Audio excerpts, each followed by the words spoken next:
Sunan Kalijaga dan Prabu Siliwangi merupakan tokoh yang sangat terkenal akan kesaktian dan kedikdayaannya.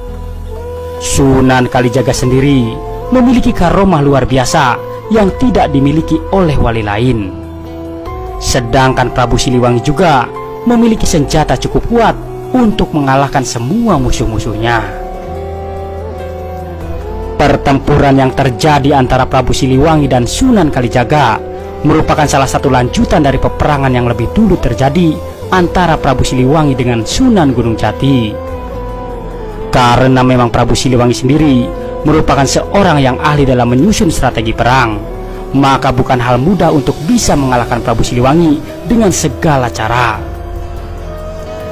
Termasuk juga dengan Sunan Kalijaga yang harus kalah melawan Prabu Siliwangi.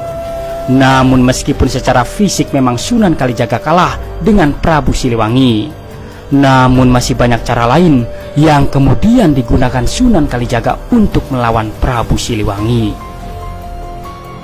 Dengan karomah keajaiban dari Allah Subhanahu wa Ta'ala, kemudian memberikan kekuatan kepada Sunan Kalijaga untuk bisa melawan Prabu Siliwangi kembali.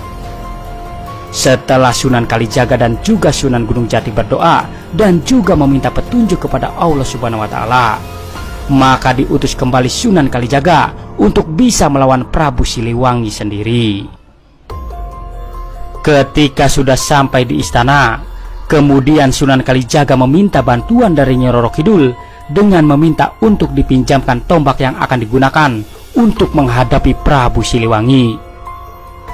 Tombak yang dipinjam Sunan Kalijaga tersebut bernama tombak Karya Reksa.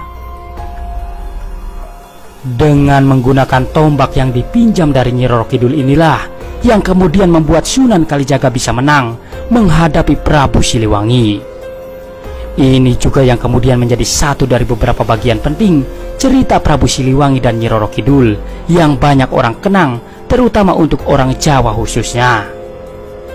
Hanya dengan menggunakan tombak yang dipinjam dan hasil dari hidayah yang diterima oleh Sunan Kalijaga tersebut memang membawa sebuah keajaiban bagi Sunan Kalijaga khususnya,